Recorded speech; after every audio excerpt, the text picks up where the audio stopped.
छत्रपती संभाजीनगरमध्ये बेकायदा गर्भलिंग निदानाच्या सर्वात मोठ्या रॅकेटचा पर्दाफाश। शेकडो गर्भपात झाल्याचा आरोप, डॉक्टरांसह 10 जणांना अटक।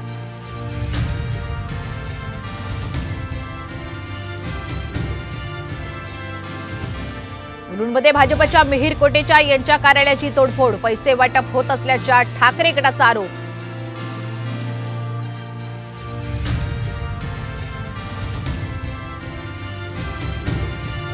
मोदींच्या रोड शोसाठी मुंबई महापालिकेने 3,56,00,000 रुपये दिले। संजय राऊतांचा गंभीर आरोप, मोदींवर गुन्हा दाखल करण्याची मागणी।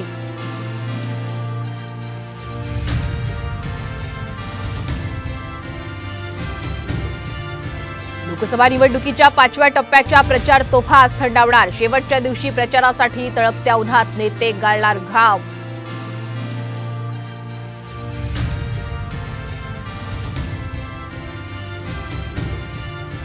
मोदी संविधानाचा सर्वात मोठा रक्षक आहे, विकसित भारत देऊन जाणार। शिवाजी पार्कातल्या सभेतून मोदींचं वचन।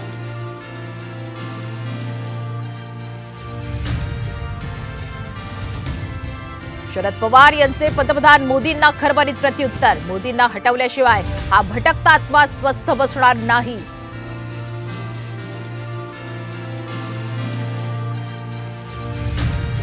हरियाणातील दूहमध्ये मोठी दुर्घटना, भाविकांना घेऊन जाणाऱ्या पर्यटक बसला आग, 8 जणांचा मृत्यू तर 24 जखमी।